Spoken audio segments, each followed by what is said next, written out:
Les mystères derrière le coma de mon mari, le secret de mon voisin.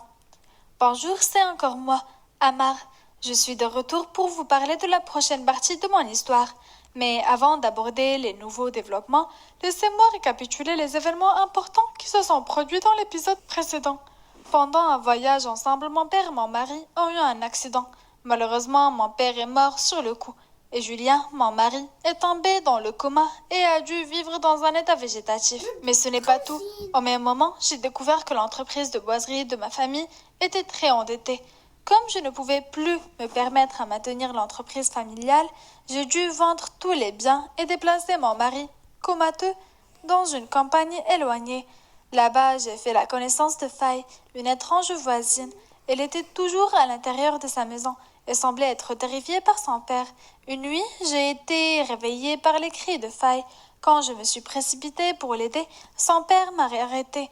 Je pouvais sentir qu'il essayait de cacher quelque chose de très louche et qu'il ne voulait pas que les gens entrent en contact avec sa fille.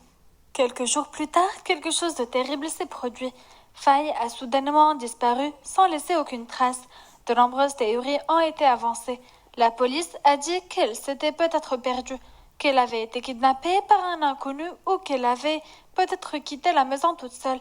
Mais avec mon intuition, j'étais sûre que son père était impliqué dans cette affaire. Parce que depuis le jour où Faye a disparu, il a commencé à agir bizarrement. Plusieurs fois, alors que je marchais sur la route, je sentais que quelqu'un m'observait. Quand j'ai tourné la tête, j'ai réalisé avec panique que le père de Faye me fixait depuis un coin sombre. Et ce n'était pas la chose la plus effrayante que j'avais rencontrée depuis la disparition de Faye. Une nuit, alors que je m'apprêtais à me coucher, j'ai entendu un bruit très étrange. C'était comme le bruit de doigts qui grattent fort contre un mur. J'ai eu tellement peur que tout mon corps a tremblé. Après avoir essayé de me calmer, j'ai décidé de vérifier ce qu'était ce bruit, mais il a soudainement disparu sans laisser aucun indice. Je suis allée dans la chambre de mon mari pour vérifier. Il était toujours en sécurité. Et vous savez, Julien était toujours dans le coma et ne montrait aucun signe de réveil. Une autre fois, j'ai même découvert qu'il y avait d'étranges empreintes de chaussures sur le sol. J'étais sûre que c'était l'empreinte d'un homme car elle était beaucoup plus grande que la mienne, pensant qu'un voleur avait pu s'introduire dans ma maison. J'ai immédiatement vérifié tous les biens à l'intérieur, mais tout était encore intact, sans rien perdre ni déplacer. À qui sont ces empreintes de pas? Et pour quelle raison s'est-il introduit dans ma maison, si ce n'est pour voler? Des choses étranges continuaient à se produire et je n'arrivais pas à trouver d'explication. Le pic a été atteint le 4e jour après la disparition de Faye. Cette nuit-là, une forte pluie et des éclairs ont éclaté comme s'ils essayaient de déchirer le ciel. Après m'être occupée de mon mari, je suis retournée dans le salon, me suis assise sur le canapé familier. Une ombre sombre est soudainement passée devant ma fenêtre.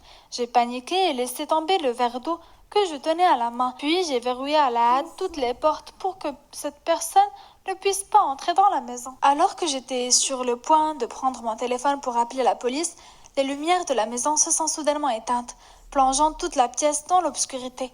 Malheureusement, en essayant de trouver mon chemin à l'aveuglette, j'ai marché sur l'exacte flaque d'eau que j'avais renversée et je suis immédiatement tombée sur le sol, sur le dos. Ma tête a également heurté le sol, ce qui m'a donné le vertige. Même si j'ai essayé de me relever, je ne pouvais plus contrôler mon corps. Peu après, je me suis évanouie. Quand j'ai ouvert les yeux, c'était déjà le matin. La tempête était passée. J'ai fait de